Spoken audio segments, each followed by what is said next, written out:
నమస్తే అండి, ఎలా ఉన్నారు అందరూ? బాగున్నారా? నేనైతే బాగున్నానండి.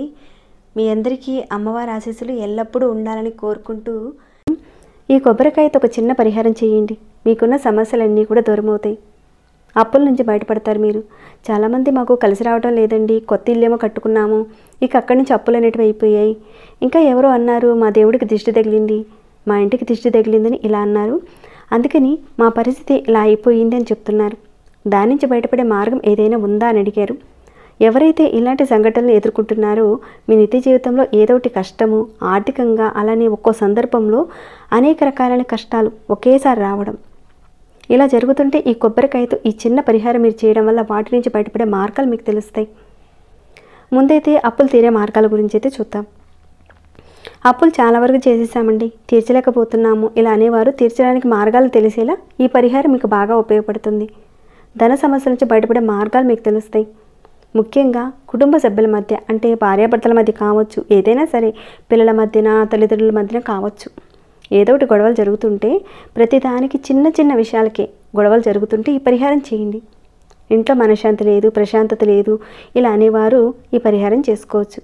మరి పరిహారాన్ని ఎలా చేయాలి ఏంటి అనేది తెలుసుకునే ముందు ఒక చిన్న రిక్వెస్ట్ అండి. ప్రతి వీడియోలో చెప్పే మాటే ఈ వీడియోకి ఒక చిన్న లైక్ చేయండి.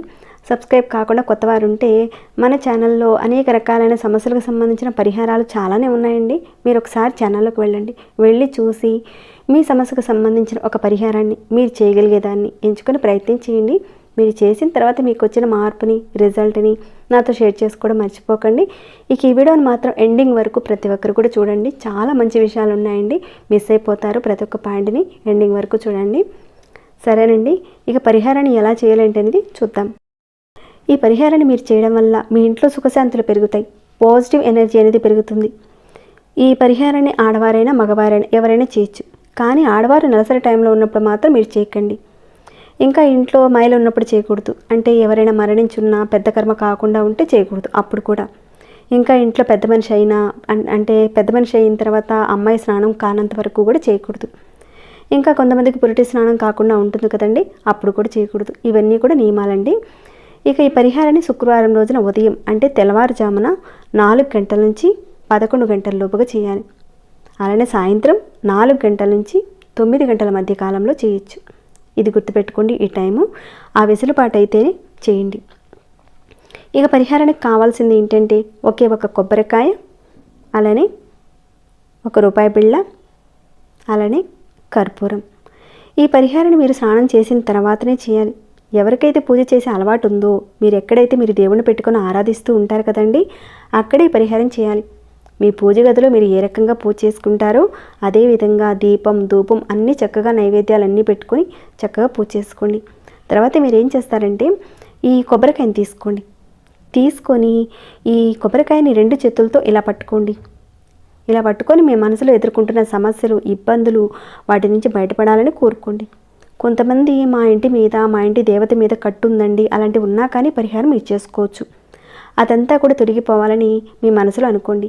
ఇక తర్వాత ఈ కొబ్బరికాయ మీద ఈ ₹1 బిళ్ళను పెట్టండి. ఇలా పెట్టిన తర్వాత మీరు ఈ కర్పూరం బిళ్ళ ఉంది కదండి, దీనిని కూడా ఇలా పెట్టండి. ఇలా మీరు పెట్టేసిన తర్వాత మీరు ప్లేట్లో అయినా పెట్టుకోవచ్చు. దీన్ని ఒకవేళ చేత్తోనైనా సరే ఇలా పట్టుకోవచ్చు. అంటే చేతిలో నుంచి పడిపోతుందని మీకు ఒక భయం ఉంటే మీరు ప్లేట్లో పెట్టుకోవచ్చు. అలా పెట్టుకున్న తర్వాత కుడి చేతిలో అలా పట్టుకుని చక్కగా, అంటే ఒక చేత్తో అలా పట్టుకుని అమ్మవారికి ఏ విధంగా మీరు కర్పూర హారతిస్తారో అదే విధంగా ఈ కొబ్బరికాయ మీద ₹1 బిళ్ళను పెట్టి దాని మీద కర్పూరం బిళ్ళను పెట్టి అప్పుడు అమ్మవారికి ఒక 7 సార్లు హారతి తిప్పండి. మామూలుగా హారతి తిప్పుతారు కదండి, ఆ విధంగానే ఈ కొబ్బరికాయని కుడి చేత్తో అలా పట్టుకుని దాని మీద ₹1 బిళ్ళని, కర్పూరాన్ని పెట్టి ఒక 7 సార్లు అమ్మవారికి హారతి ఇవ్వండి. ఇక్కడ చూపించిన విధంగా తిప్పండి. ఈ విధంగా మీరు 7 సార్లు తిప్పిన తర్వాత ఆ కర్పూరం కొండెక్కిపోయిన తర్వాత ఆ ₹1 బిళ్ళను తీసి పక్కన పెట్టండి. మామూలుగా కొబ్బరికాయని కొడతారు కదండి దేవుడి దగ్గర, అదే రకంగా కొబ్బరికాయని కొట్టి అక్కడే పూజ గదిలోనే కొట్టి దాంట్లో ఉన్న కొబ్బరి నీళ్ళని ఒక గిన్నెలో పట్టుకొని ఆ నీళ్ళని కుటుంబ సభ్యులందరూ కూడా తీసుకోండి. తర్వాత కొబ్బరికాయని కొట్టిన తర్వాత అక్కడ స్వామివారికి కానీ అమ్మవారికి కానీ చూపించి, మందిరంలో ఉన్న దేవుడికి చూపించిన తర్వాత ఆ కొబ్బరికాయని ప్రసాదంగా తీసుకోండి. అంటే మీ ఇంట్లో కుటుంబ సభ్యులు ఎంతమంది ఉన్నారో అంతమందికి పెట్టండి. మీరు బయట వారికి మాత్రం పెట్టకండి, ఇంట్లో వారు మాత్రమే తీసుకోవాలి. అలానే కొబ్బరికాయ నీళ్ళను కూడా ఎవరికి ఇవ్వకండి, కేవలం ఇంటి సభ్యులు మాత్రమే తీసుకోవాలి. అలా తీసుకుంటేనే ఇంట్లో ఉన్న సమస్యలు తీరుతాయండి.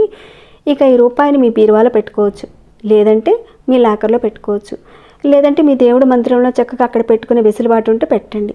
అలానే పర్సులో కూడా పెట్టుకోవచ్చు. మీకు ఎలా కుదిరితే అలా చేయండి. ఈ విధంగా మీరు ఒక 5 శుక్రవారాలు చేయవలసి ఉంటుంది. ఒకవేళ ఇంట్లో ఉన్న ఆడవారికి నెలసరి సమయం వచ్చినప్పుడు మిగతా ఇంట్లో కుటుంబ సభ్యులు చేయొచ్చు. ఈ విధంగా 5 శుక్రవారాలు చేయాలండి. ఈ విధంగా చేసిన ఒక వారం కల్లా మీకైతే ఫలితం అయితే కనిపిస్తుంది. ఖచ్చితంగా మార్పు అయితే కనిపిస్తుంది. మీకున్న సమస్యల నుంచి చాలా వరకు బయటపడతారు.